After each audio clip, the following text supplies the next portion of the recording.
Azra, dobrodošla na prvu epizodu PCRC podcasta. Kako si i kako je vrijeme sada kod vas tamo u Bihaću? U Bihaću je oblačno, ja sam super. Jel vam padala danas kiša? Kod nas su najavljivali sunce, međutim, malo smo se razočarali sa vremenom. A kod nas još ne pada ništa, samo je onako oblačno je. Oblačno, malo kišovito ovdje, ali nadam se da će prestati uskoro. Kakva je, kakva je situacija sa koronom kod vas? Uspijevaš li trenirati između ostalog? Stižem na treninge, ali mene je malo ova korona isto malo zeznula, jer nema nikakvih dešavanja, znači nemam takmičenja. Otkazuju sve, jel tako? Da, Znam, malo je sada to zeznuto, otkazuju se takmičenja, ali na primjer ovdje u Sarajevu je slučaj da su i treninzi otkazani. Iako mislim da za profesionalne sportaše nisu. Jel tako je kod vas? nije, kod mene isto ima treninge, ali ja idem redovno, sam nema ovih takmičenja, nema dešavanja zbog ove korone. I koliko puta sedmično treniraš? Negdje sam čitao 3 puta sedmično, jel tako? 3 puta sedmično. Ja inače, mislim, ne znam da li sam to napisao na chatu, mislim da nisam spominjao, inače se bavim već 3,5 godine brazilskom džiu-džitsuom, koja isto ima dodirnih tačaka sa judom, ali moj judo je jako loš, stalno me bacaju, stalno završavam na glavi, pa bi me nekako interesovalo iskreno iz moje neke lične znatiželje. Kako si krenula s treningom? Sjećaš li se možda šta te inspirisalo na početku? Znači ja sam počela od malih nogu trenirati judo, tad sam upoznala i svog prvog trenera Fikreta Berčića, znači super mi je u klubu, super su me prihvatili. I je li judo bilo nešto što si iznenada vidjela, pa da te nekako, kako bi rekao, iznenada privuklo, ili ti je neko rekao, na primjer, zašto ne bi probala u judu da vidiš kako si tu? Probala sam ja jedan sport, ali mi nije išlo, ali kad sam ugledala judo, Azra, to si ti, zapravo to si ti. Šta ti se najviše svidjelo možda? Volim sve, znači volim borbe, više volim borbenost. Aha, isto, ako ćeš mi vjerovati, isto je i kod mene, tehnike je super učit, zabavno je i detaljisati i onda poslije, ja ne znam kako se to u judu govori, znam da imaju pojmovi tipa randori, ovako nešto, jel tako? Randori ima, ali imaju dole ne stavljaju dole, možeš imati onaj stav za randori. Imaš gore i dole, sad sam zaboravila nazive. Izvini. Ma ništa, za dole sam znao, pošto je između ostalog brazilska džiu-džica, baš dole na partijeru dominantno, nešto je na K, ali ne mogu se sjetiti šta, ne mogu se. Ne mogu se nije sjetiti, baš. Poslije ćemo, nadam se da ovo moje trener neće gledat, pa će me onda kritikovati što se ne sjećam toga. Dobro, i prije koliko godina ste otprilike počeli sa judom? Znači uvijek od maleni nogu, znači od 2007. godine sam počela trenirati judo, tu sam isto imala prvo takmičenje. Što se sjećam, to je bilo u Sloveniji, u Izoli, to je bilo prvo takmičenje moje. I tada si osvojila 3. ili 2. mjesto, ako se dobro mogu sjetiti? Srebrno drugo. Drugo mjesto. Kako je bilo iskustvo? Znam da inače živci i adrenalin baš radi na takmičenjima. A inače, tad nisam bila spremna, nervoza, vamo, tamo, puca. Tako da sam nekako i to prošla sam, znači, meni bitno da sam prošla, ali koje me da, nevažno je. Jeste nekako što se kaže, najbitnije je prvo uskočiti u neku vodu, oprobati se u nečemu, pa uspjeh tek poslije dođe. Ima li danas nervoze kod tebe, pred takmičenje ili pred, na primjer, kako bi rekao, pred finale, recimo? Uvijek je bilo toga, bilo je uvijek toga kod mene, ali Nešto kad nisam navikla da gubim, pa onda ja sam uvijek gledala sebi da uvijek budem prva, ali moram se navići da i gubim. Aha, jest. A mislim nekako ono čovjeku i kad pobjedi, možda ćeš se složiti sa mnom, ono bude mu drago, bude mu super, možda nekih 5-10 minuta i nakon tih 5-10 minuta da mu je opet da se takmiči i da mu je opet da trenira. A znaš kakva sam ja, ako nisam osvojila prvo, trener uvijek kod da sam osvojila prvo, njemu je drago i mojim roditeljima i prijateljima i svim ostalima. I pretpostavljam da su to između ostalog roditelji, trener upravo najveća podrška bilo u pripremi za takmičenja, bilo u samim treninzima i svemu ostalom što radiš. Oni jesu moja podrška, roditelji i prijatelji, jer mi daju vjetar u leđa uvijek. I kako, evo da se opet možda vratimo na same početke treninga, možemo se možda dotaći ovog pitanja i danas. Šta ti je najdraže u samom treningu, a šta ti nije toliko drago? Šta ti je možda najteže? Kod mene nema tog najtežeg. Kod ovih treninga i to, ja volim sve. Ali, na primjer, ali eto, recimo, ne znam, ja sad opet kažem, nisam ekspert ni približno što se tiče juda, ali ne znam ja da li možda preferiraš određene tehnike, da li imaš, ne znam ja, malo prije smo se na primjer dotakli toga kako su ti draže borbe od samih vježbi i tehnika. No, volim ja i tehnike i borbe, ali više volim borbe. Zašto? Vjerujem da je zato što se onako možeš ispuhati, jel tako? Upravo tako. Da čovjek ne mora razmišljati onome što radi. Tako je. I kako, eto, znači, tvoji roditelji i tvoj trener su ti najveća podrška u samim pripremama za takmičenje. Kako izgledaju pripreme? Pretpostavljam da je sigurno tako da se razlikuju od običnih treninga, da postane malo intenzivnije.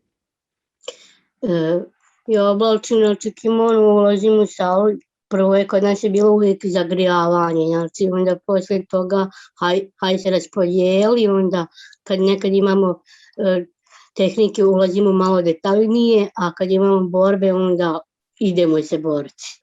Jel uvijek ide se 100% na borbama ili imaju finese neke? Uvijek je 100%, mene uvijek ima. 100%. Kažem opet nekako zamisliš sebe u samom judu, ja na glavački je stalno bio. Nemojte to radiš. morač pospješiti svoj takozvani stand-up. Ok, znači imate zagrijavanje, imate pokazivanje tehnika, pa onda malo detaljnije i same borbe. Šta je što se tiče nekih drugih aspekta, tipa, ne znam ja, odmora, tipa prehrane, je li na to morate isto tako detaljno paziti? Naravno, ja uvijek moram pripaziti na svoju ishranu šta jedem, ali moram biti ja u dobroj formi, ne smijem ići dalje. I kako ishrana, na primjer, izgleda? Jel izbjegavate, ne znam, na primjer, slatkiše? Kako izgleda vaša prehrana? Znači, kod slatkiša sam grozna, znači uvijek moram izbaciti slatko, a nikak da izbacim. Nekad izbacim i večeru, ali ne ide mi baš nisam u tom smislu. Jel imate možda najdraži slatkiš? Ja, na primjer, sad kad bi ja morao izdvojiti svoj najdraži slatkiš, bila bi nekako Nutella, ali Nutella je preskupa, a ja je previše mogu pojesti, pa je to malo problematično. Ja volim sve slatkiše, ja volim Milku, volim Nutellu, sve volim. A mislim da je to nešto, iskreno nešto što je meni kod tebe najinspirativnije. Naravno, to su tvoji uspjesi u judu, ali to je između ostalog širina stvari koju ti radiš. Jer, ok, na primjer, judo je tu glavna stvar, ali između ostalog tebe interesuje, jel tako, i slikanje. Pročitao sam negdje da voliš slikat mrtvu prirodu. Volim. To me najviše inspiriše. Znači, volim slikati i crtati, a moja najdraža boja je uvijek bila naravno da je stav. Moj grad je uvijek bio najljepši. A kad bi već birala hranu, znači jedem meso. Sve se jedi. A zašto narančasta boja? Nekako volim narančasto.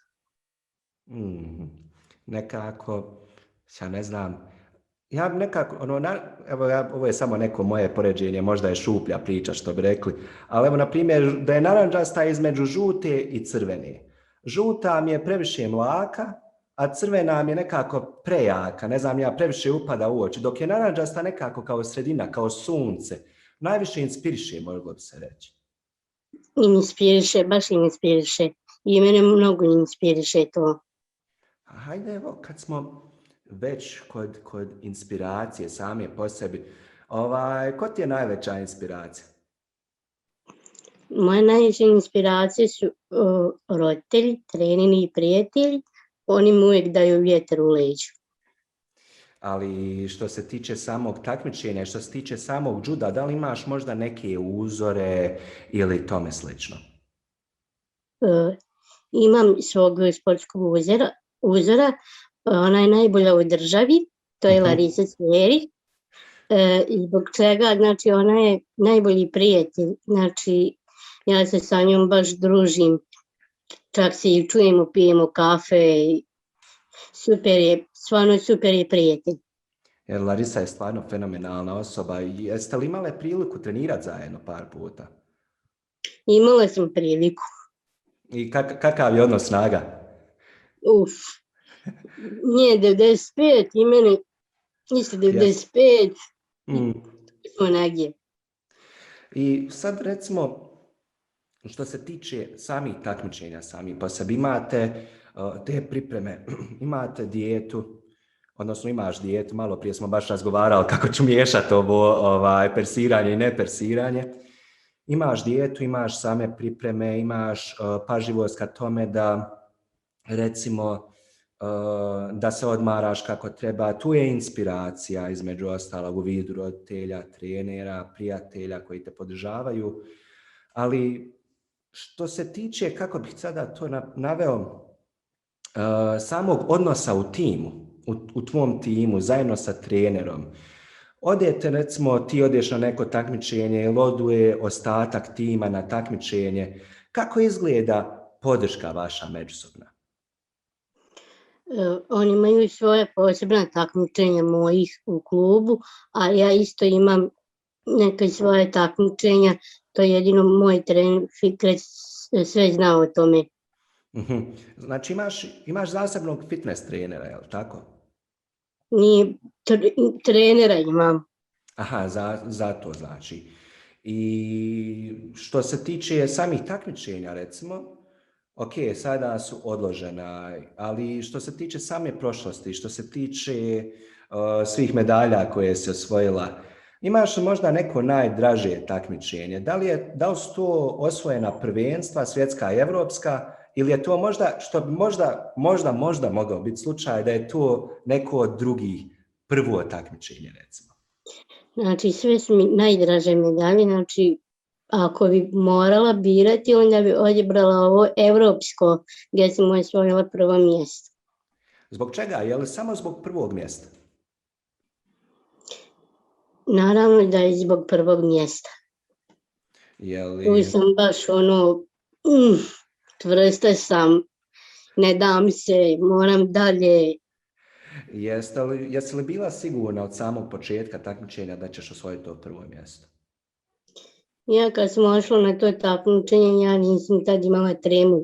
Znači, trener me je malo zezao, ali nisam imala tremu, znači pokazala sam šta znam, slušala sam svog trenera i ja sam se isto iznenadila. Kam treneru, šta je ovo? Hoćeš mi ispričati šta sam ja uradila?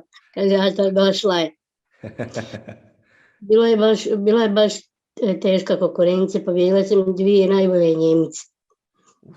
Ali, mislim, ok, bilo je to, ako sam te dobro shvatio, tada nije trener bio uz tebe ili nisi imala treninga prije? Imala sam ja treninga. Aha, Ali trener nije bio tu s tobom, ako sam dobro shvatio.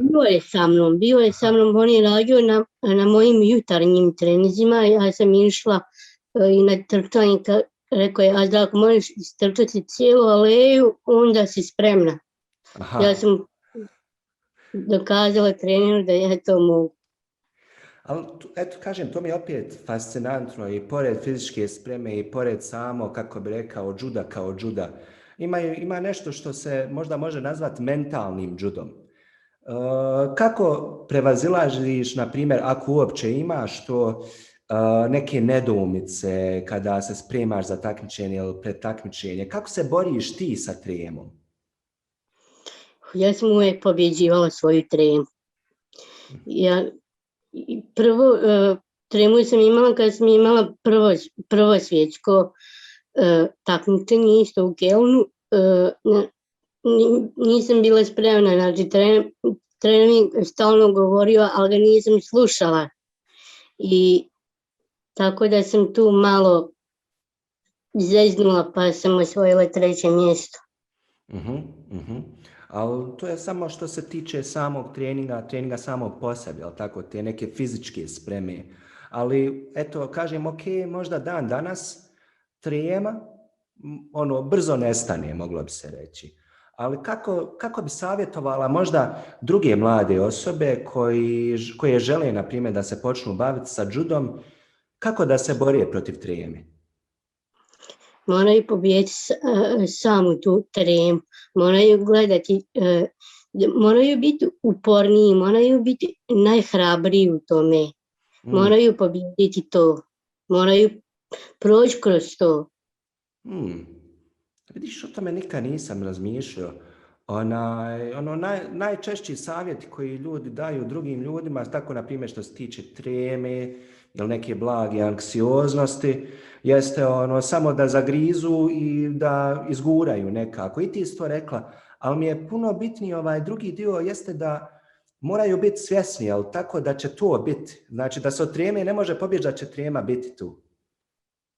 Oni ako imaju tremu, oni moraju proći kroz to, znači moraju pobijediti samu tu tremu. Ne trebaju imati strah. Evo, i ja sam prošla kroz to, ali i dalje ne znam kako će to sve ići dalje. Ali bez obzira na to što ne znaš kako će ići dalje, opet si spremna da se boriš sa tremom, opet si spremna u koštac da se uhvatiš s njom. Da, zapravo. Sad što se tiče, ok, dotakli smo se džuda, malo prije smo spomenuli malo taj tvoj neki umjetnički dio. Evo, iskreno, imaš neku možda ambiciju što se tiče samog slikanja ili hoćeš da to ostane samo hobi? To je moj mi hobi, ali volim sve slikati, znači u mrtvoj prirodi sam najbolja, ali što se tiče ovih portreta i to sve, nisam baš ekspert za te stvari. Ali, mislim, možeš li možda reći zbog čega se slikanje mrtve prirode toliko sviđa?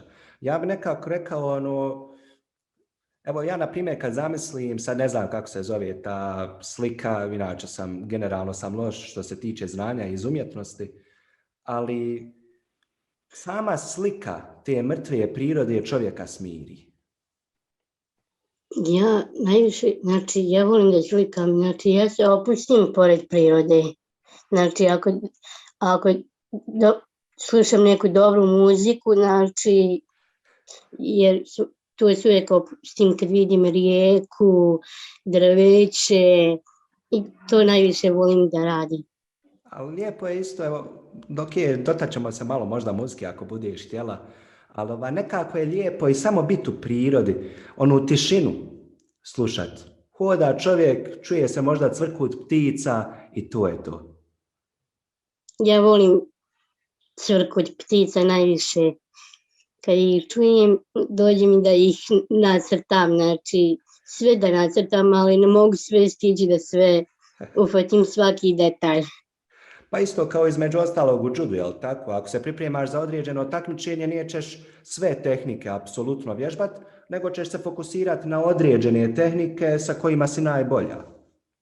one tehnike koje mi kaže moj trener, ja uvijek to radim. Mhm.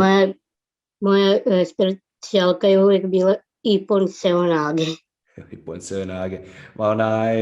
Ima je tako i ona varijacija kada na koljena padneš, drop Seoinage, ovako nekako. Da.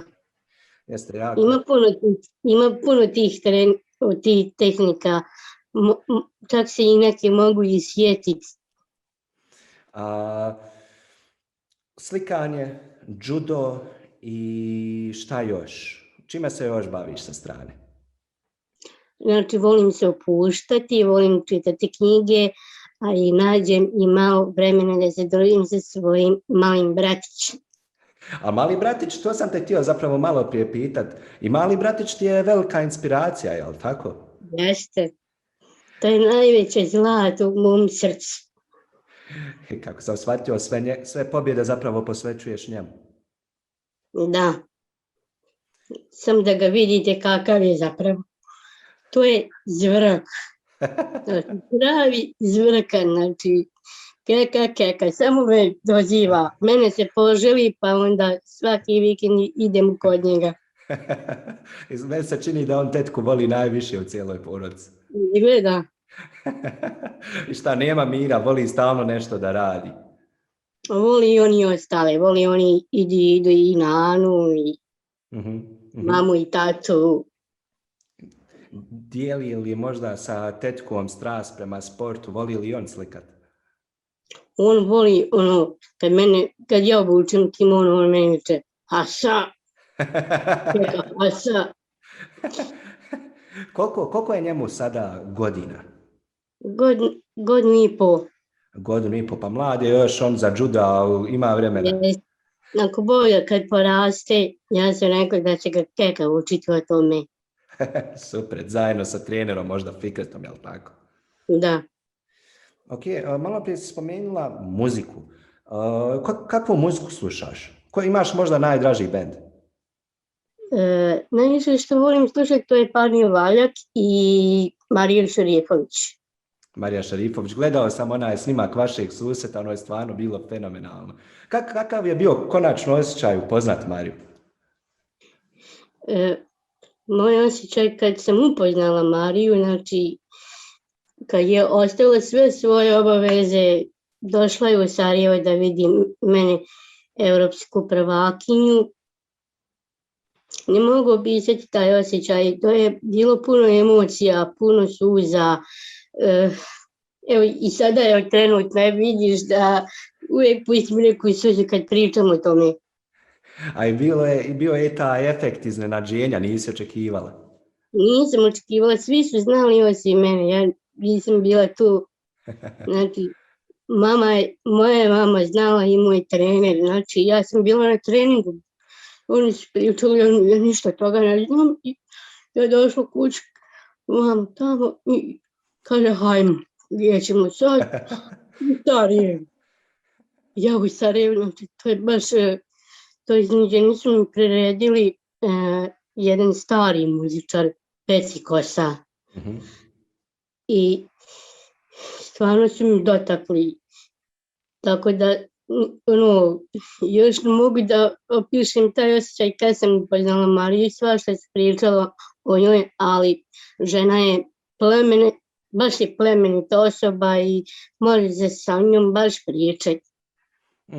Dobra osoba, možda bi se to moglo nekako tako izrasti. Nekako istinski dobra, kad se vidi da je u duši neko dobra osoba. I zato se volim družiti sa njom. Mi smo isto u dobrom kontaktu. Dobro, je li to možda neki, eto kad bi mogla izdvojiti najsretniji moment u životu, da li bi bilo to ili nešto drugo? Sve volim, sve momente. A najviše kad sam upoznala Mariju Šarifović.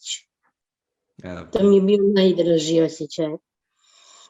Stvarno, kad sam je vidjela, to je, još mi je neko iznenadio, nije samo Peci Kosa, mislim da je bio ministar Mivrad Kurić, oni su zajedno o tome, tako da su me baš iznenadili, znači, to je bit će neka konferencija, konferenciju, ja sam tamo jako prava, mikrofon ispred mene, znaš, jako ono prava, ako imate neke pitanja, postavite mi. I onda je ministar Milorad Kurić kaže, imam ja, koja ti je bila želja da upoznaš, kam tako Marija Šerifović i on je nešto bio rekao, kam nadam se, kaže on, ko ti je ono tamo, kad sam mogla da Mariju, srce mi je stalo, i moglo više kucati, baš je bilo puno emocije je bilo. A valjalo je i tvojim roditeljima, valjalo je svima držati to nekakvu tajnost, pogotovo kad su znali koliko ćeš sretna biti zbog svega toga.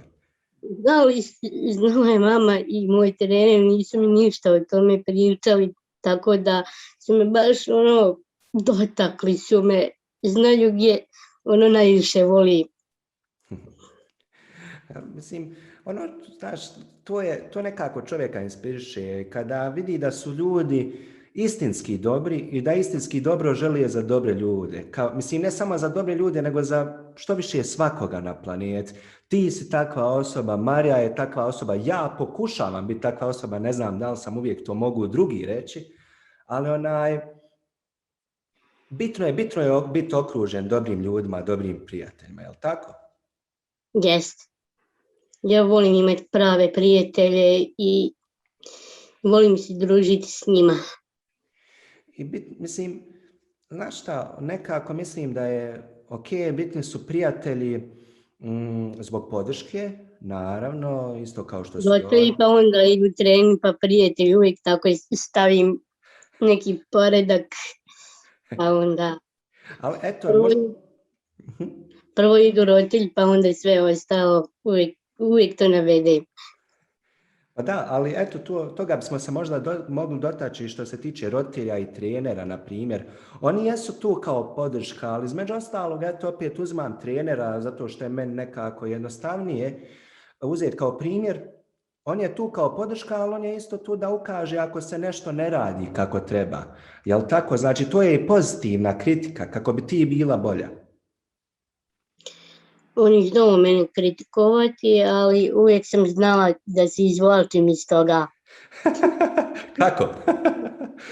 Ne znam nijak, kaže, uradila se ovo nešto krivo, hajde to popravi, ja onda moram popraviti to što sam uradila.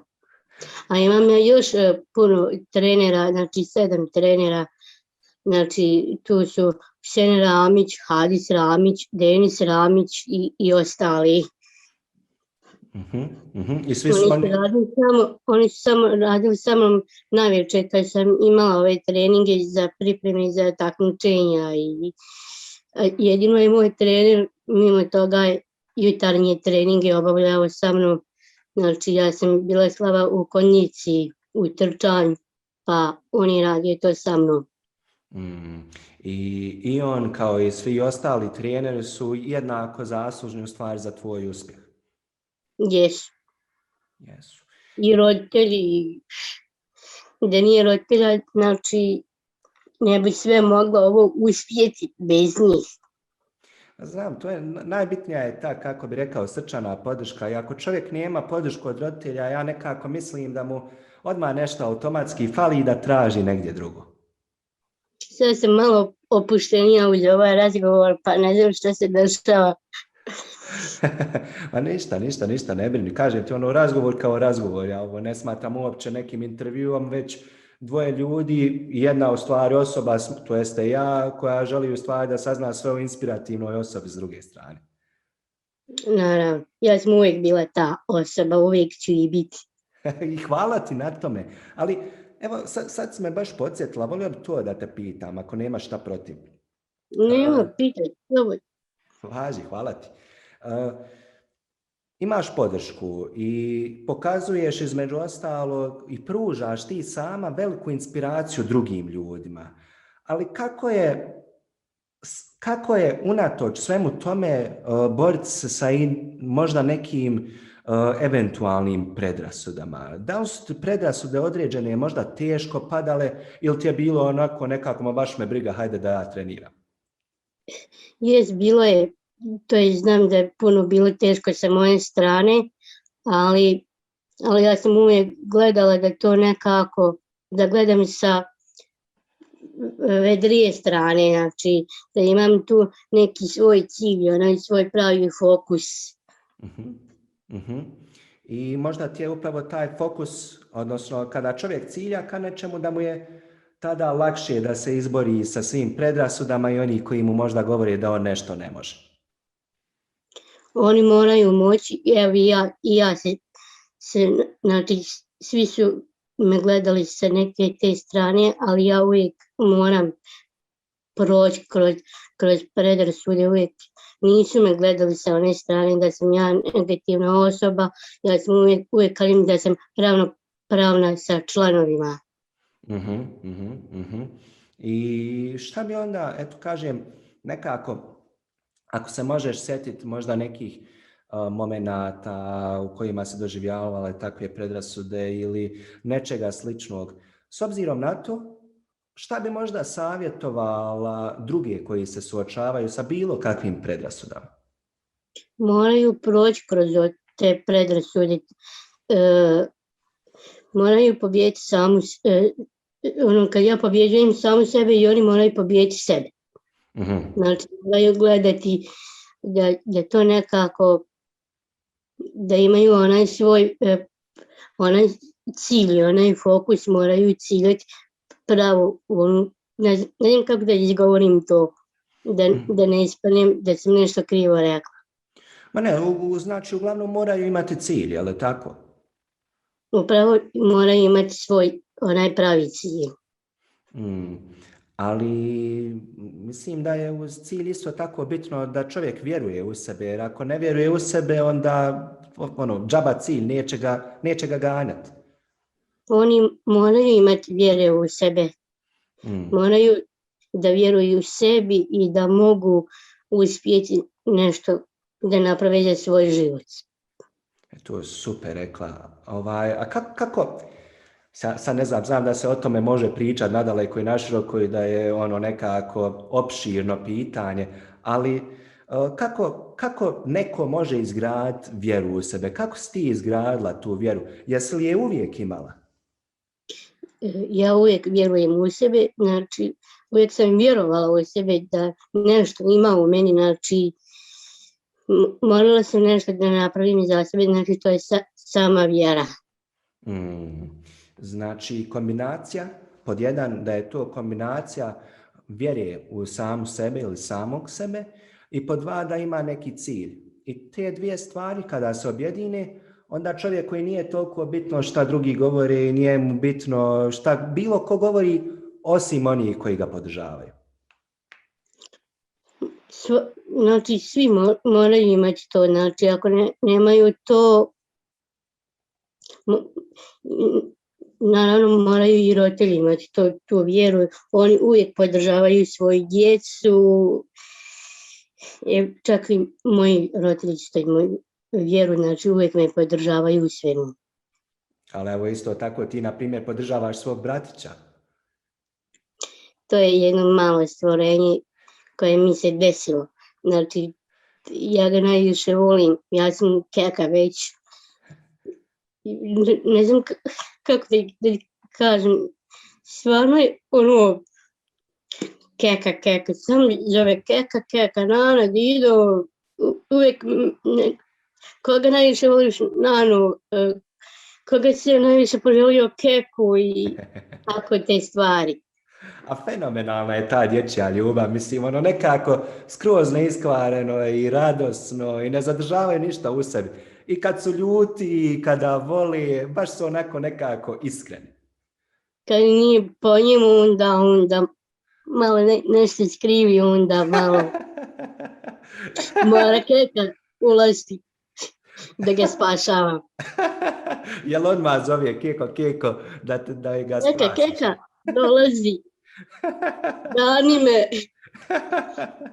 Tako da ga ja moram spašavati. Dobro je, to je super. Kada ti... Sam da vam kažem kako se on zapravo zove se Husein.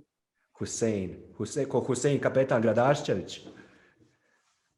Imam Tata mi se zove Husein, a imam i daju koji mi se zove Husein. Evo, došao je i treći.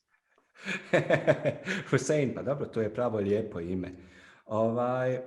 Htjedo te nešto pitati, sad sam smetnuo sa uma, samo sekundu da se pokušam sjetiti. Dobro, on je tu na takmičenju. Ok, što se tiče, to sam te zapravo htio pitati, da.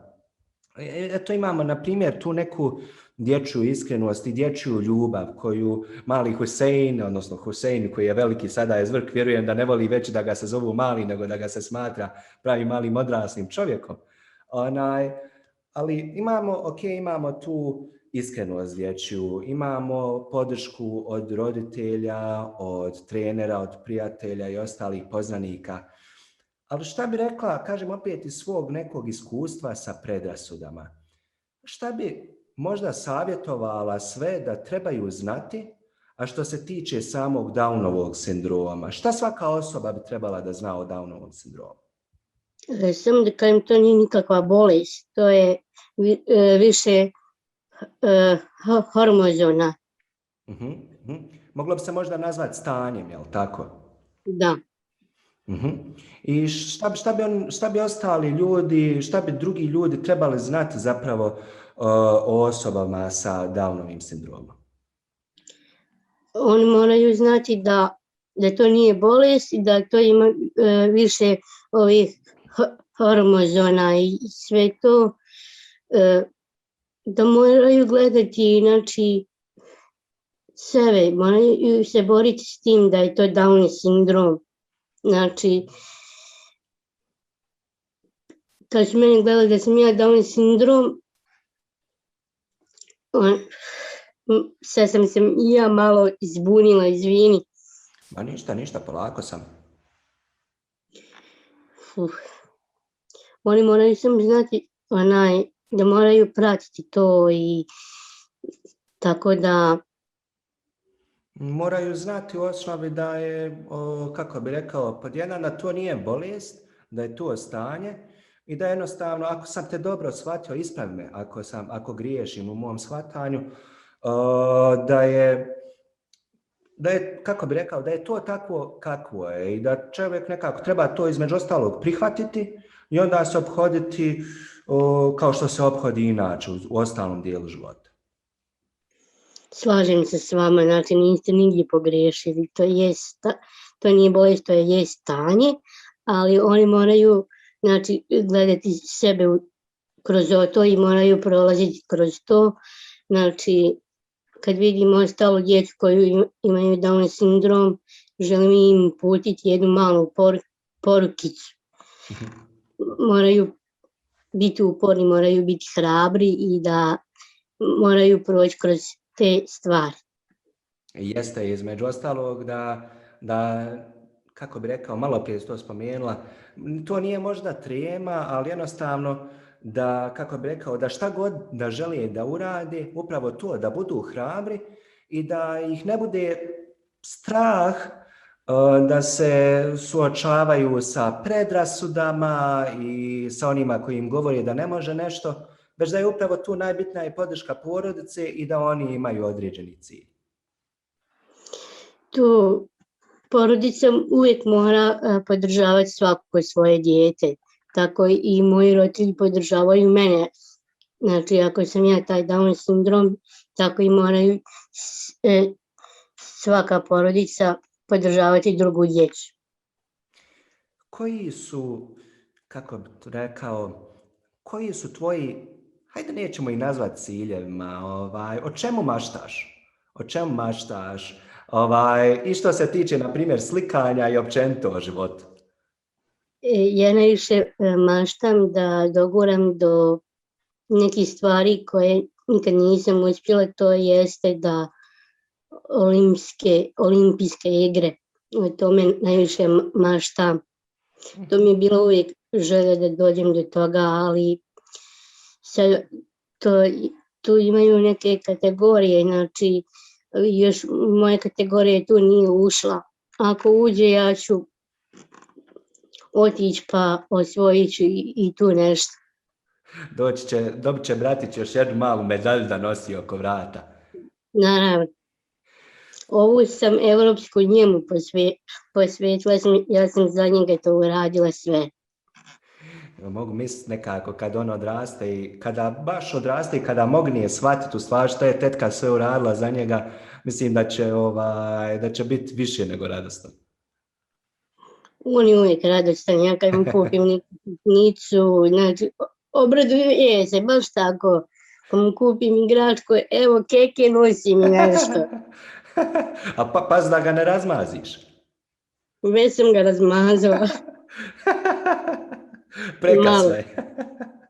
Da. Pošto je, mislim, PCRC sam kao nevladina organizacija, može se reći da je najveći cilj, jedan od najvećih ciljeva, ako ne i onaj glavni, jeste u stvari uspostavljanje mira u Bosni i Hercegovini, trajnog mira koji neće biti narušavan, kako u Bosni i Hercegovini, tako između ostalog na cijelom Balkanu. I zbog toga smo htjeli da te pitamo šta za tebe u stvari predstavlja mir?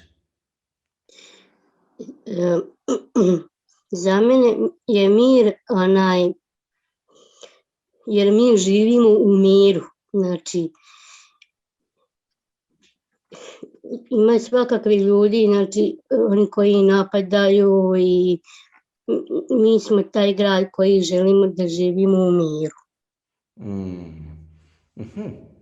Znači, ako dobro opet shvatam, mir je nešto za tebe, je mir nešto što je stalno, nešto što se mora živjeti svaki dan, jel tako? Jer jednostavno, ja iskreno imam dojam da dosta ljudi kada im se spomene mir, oni razmišljaju o miru, ne znam ni ja, u nekoj dalekoj državi ili mirom smatraju, na primjer, da jednostavno nema rata ili slično tome, ali ti si to super rekla, jer mir nije samo to. Mir je svaki dan u stvari što se odvija. Bitno je živjeti u miru svakim danom kako bi i mir, kao malo prije što smo spomenuli, bio tu. Šta misliš da je najbitnije da se živi u miru, da je grad miran i da smo mi sami mirni? Ja volim da živim u miru jer, kažemo, ima okrutni ljudi, imaju koji napadaju, imaju svašta i kažu, znači moje grad je u miru, znači ja živim u miru. To je isto zanimljivo. Znači, bitno je da ti kao ti, odnosno mi kao pojedinci da živimo u miru, jel tako? Jer tako pokazujemo primjer drugima. A prema drugima, kad gledamo ove druge ljude kakve su zapravo, znači oni ne poštuju taj mir. Oni hoće da napadaju i da svašta nešto kaže, ali ja želim živjeti u ovome gradu gdje najviše ima mira. Da, bitno je u miru živjeti, između ostalog kako bi svaka osoba imala što više šansi da ostvari svoj potencijal.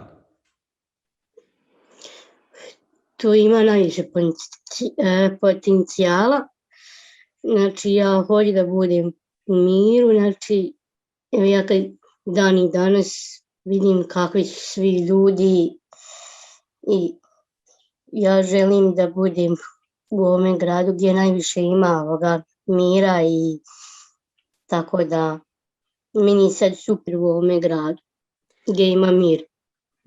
Ali evo, ako te mogu pitati, zašto misliš da su neki ljudi okrutni? Je li do njihovog odrastanja, zato što možda nisu imali podrške, zbog čega nisu dobri? Nisu dobri jer oni uvijek stalno napadaju, ne znam kako da još šta upotrebim, svašta znaju reći kakav je ko i te stvari stvarno ni ja ne volim, tako da moram da živim u miru. Jeste, nekako opet kažemo, kao ono što smo malo prije, kao što si malo prije spomenula, jeste u stvari da je bitno ako čovjek hoće da bude dobar, ovo ja mislim, ako hoće da bude dobar, onda da mora vjerovati između ostalog u sebe i da mora imati određene ciljeve. Jer ja mislim da je veliki broj tih okrutnih, zlih ljudi u osnovi ne vjeruju u sebe, jel tako? Nemaju neke ciljeve i onda im je lakše mrziti nekoga drugog. Oni moraju imati vjere, sam da moraju poštovati taj mir. U jednom gradu, evo, moj grad stvarno je miran grad. To mi je drago čuti. Lijepo je nekako znati da je okruženje u kojem živimo, da je i mirno, a i puno podrške. Mislim da je to jako bitna poruka sada što si spomenula, da je bitno da čovjek i vjeruje u sebe i da u stvari pokušava da sam živi u miru i da je mir oko njega.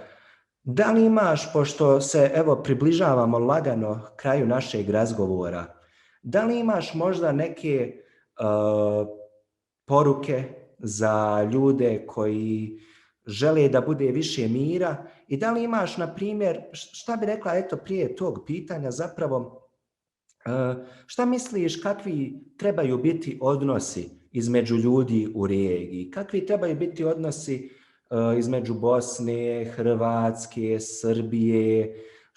Na čemu trebamo više raditi? Na što se trebamo više fokusirati? Mi ljudi imamo dobar odnos jer najviše tu kvare političari. Ne znam zašto to rade, ali stvarno je to tužno i razočarenje je pravo. I mislim, kako onda da ljudi šta misliš kako ljudi onda šta misliš kako ljudi mogu odlučiti da ne slušaju više te političare? Kako jednostavno da shvate da ti neki političari ne misle dobro?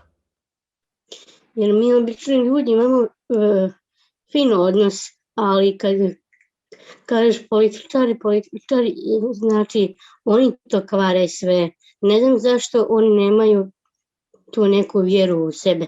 Zašto ne vjeruju sebi? Uvijek se to pita.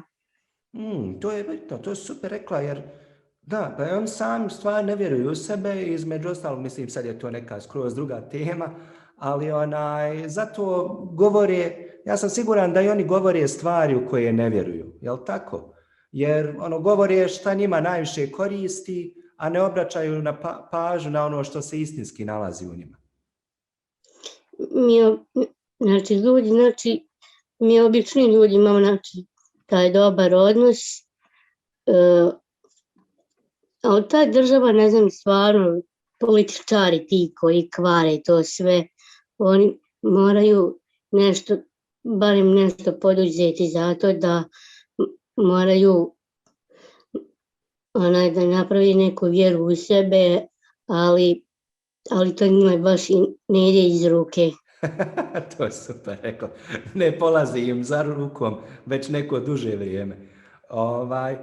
Azra, hvala ti puno na ovom razgovoru. Prije nego što ga završimo, kao što smo malo prije spomenuli, da li imaš možda neku poruku za sve koji slušaju i koji gledaju ovu našu epizodu? Trenutno što svi gledaju i slušaju, želim poručiti da nikad ne odustaju i da uvijek moraju gledati sebe, da će nešto u životu, da nešto naprave za sebe. Super poruka. Azra, hvala ti puno na tvom vremenu. Hvala vam. Hvala puno.